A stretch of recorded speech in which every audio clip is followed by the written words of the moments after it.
Sir, ನನ್ನ ಹೆಸರು ಮನೋಹರ್ ಅಂತ. ನಾನು ಕೂಡ ಇನ್ಸ್ಪೈರ್ನಲ್ಲಿ ಒಬ್ಬ ಇನ್ವೆಸ್ಟರ್ ಆಗಿದ್ದೀನಿ. ಸೊ ನಾನಿವಾಗ ಸ್ಟಾಕ್ಸ್ ಟ್ರೇಡ್ ಮಾಡಬೇಕು ಅಂತ ಇದ್ದೀನಿ. ಅದರಲ್ಲಿ ಇಂಟ್ರಾಡೇ ಮಾಡೋದು ಸೂಕ್ತನಾ? ಅದ್ರ ಬಗ್ಗೆ ಸ್ವಲ್ಪ ತಿಳಿಸ್ಕೊಡಿ ಸರ್.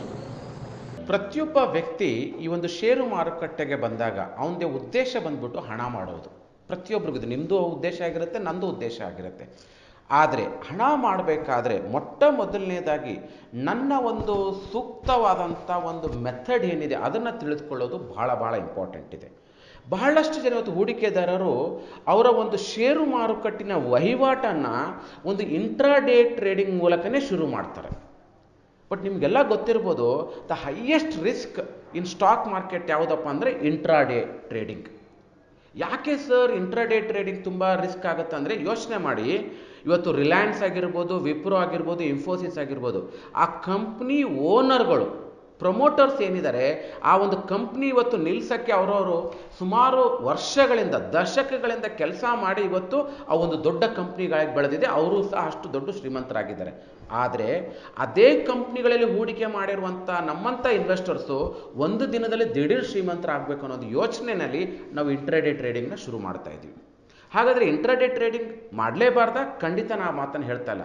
ಇಂಟ್ರಾಡೇ ಟ್ರೇಡಿಂಗ್ ಯಾರಿಗೆ ಅಂತಂದರೆ, ಯಾರಿಗೆ ಸುಮಾರು ಹಲವಾರು ವರ್ಷಗಳಿಂದ ಷೇರು ಮಾರುಕಟ್ಟೆ ಬಗ್ಗೆ ಕಂಪ್ಲೀಟಾಗಿ ಒಂದು ಅರ್ಥ ಆಗಿದೆ, ಅದ್ರ ಬಗ್ಗೆ ಒಂದು ಕಂಟ್ರೋಲ್ ಸಿಕ್ಕಿದೆ ಅಂತ ಅನ್ಕೊತಾರೋ, ಎಲ್ಲದಕ್ಕಿಂತ ಇಂಪಾರ್ಟೆಂಟ್ ಒಂದು ಫೈನಾನ್ಷಿಯಲ್ ಡಿಸಿಪ್ಲಿನ್ ಇರೋರಿಗೆ, ಎಮೋಷ್ನಲ್ ಡಿಸಿಪ್ಲಿನ್ ಇರೋರಿಗೆ ಇಂಟ್ರಾಡೇ ಟ್ರೇಡಿಂಗ್ನ ಮಾಡಬಹುದು. ಬಟ್ ಪರ್ಸ್ನಲ್ ಆಗಿ ನಾನಂತರೂ ಅದನ್ನು ರೆಕಮೆಂಡ್ ಮಾಡಲ್ಲ. ಎರಡನೇದು ಬರುತ್ತೆ BTST ಅಂತ. ಅಂದ್ರೇನು? By today sell tomorrow. ಆದರೆ ಈ ಬೈ ಟುಡೇ ಸೆಲ್ ಟುಮಾರೋ ಅನ್ನೋ ಒಂದು ಕಾನ್ಸೆಪ್ಟ್ ಏನಿತ್ತು ಮುಂಚೆ ತುಂಬ ಪ್ರಚಲಿತವಾಗಿತ್ತು, ಬಹಳಷ್ಟು ಜನ ಯೂಸ್ ಮಾಡ್ತಾ ಇದ್ರು. ಬಟ್ ಇತ್ತಿತ್ತಲಾಗಿ ಸೆಬಿ ತಂದಿರುವಂಥ ನ್ಯೂ ಗೈಡ್ಲೈನ್ಸ್, ಮಾರ್ಜಿನ್ ಗೈಡ್ಲೈನ್ಸಲ್ಲಿ ಬೈ ಟುಡೇ ಸೆಲ್ ಟುಮಾರೋ ಅನ್ನೋ ಕಾನ್ಸೆಪ್ಟ್ ಮಾಡೋದು ತುಂಬ ಕಷ್ಟ ಆಗುತ್ತೆ. ಹೀಗಾಗಿ ಅದನ್ನು ಇವತ್ತು ನಾವು ಒಳ್ಳೆಯದು ಕೆಟ್ಟದ್ದು ಅಂತ ಹೇಳೋದಕ್ಕಿಂತ ಆ ಕಾನ್ಸೆಪ್ಟ್ ಮಾಡೋಕ್ಕೆ ಆಗದೇ ಇರುವಂಥ ಪರಿಸ್ಥಿತಿ ಇವತ್ತು ಕ್ರಿಯೇಟ್ ಆಗಿದೆ. ಇನ್ನು ಮುಂದಿನದೇನು?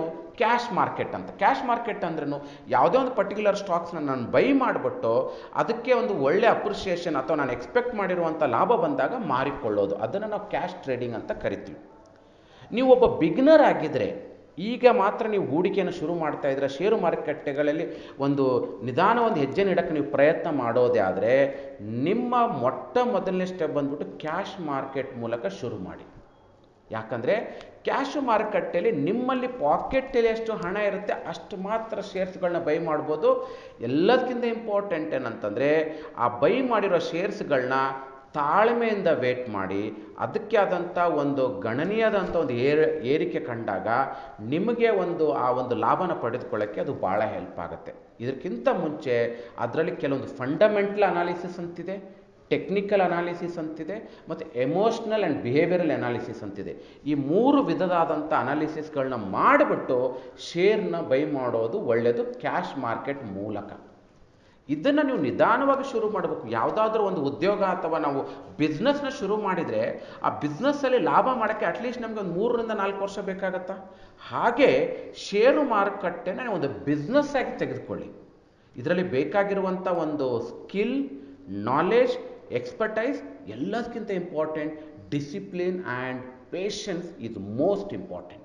ಇದನ್ನು ನೀವು ಮಾಡೋದೇ ಆದರೆ ಖಂಡಿತವಾಗೂ ಷೇರು ಮಾರುಕಟ್ಟೆಯಲ್ಲಿ ನಿಮಗೆ ಹಣ ಮಾಡೋಕ್ಕಾಗತ್ತೆ. ಸ್ನೇಹಿತರೆ, ಅಗೇನ್ ಹೇಳ್ತಾ ಇದ್ದೀನಿ, there is no shortcut in stock market. Stock ಮಾರ್ಕೆಟ್ನ ಒಂದು ಬಿಸ್ನೆಸ್ ಆಗಿ ತೆಗೆದುಕೊಳ್ಳಿ. ಇದು ನಿಮ್ಮ ಲೈಫ್ ಟೈಮ್ ಇರುವಂಥ ಒಂದು ಮೋಸ್ಟ್ ಅಮೇಝಿಂಗ್ ಅಪರ್ಚುನಿಟಿ ಅಂತ ನಾನು ಹೇಳಕ್ಕೆ ಹೋಗ್ತಾ ಇದ್ದೀನಿ. ಇವತ್ತು ನೀವು ಯಾವುದೇ ಒಂದು ಉದ್ಯೋಗದಲ್ಲಿ ಇದ್ದರೂ ಸಹ ಷೇರು ಮಾರ್ಕೆಟ್ನ ಒಂದು ಸೆಕೆಂಡ್ ಆಪ್ಷನ್ ಆಗಿ, ಪಾರ್ಟ್ ಟೈಮ್ ಆಗಿ ಒಂದು ಬಿಸ್ನೆಸ್ ಆಗಿ ತೆಗೆದುಕೊಳ್ಳೋಕ್ಕೆ ಸಹಾಯ ಮಾಡುತ್ತೆ. I hope you got my answer. Thank you very much.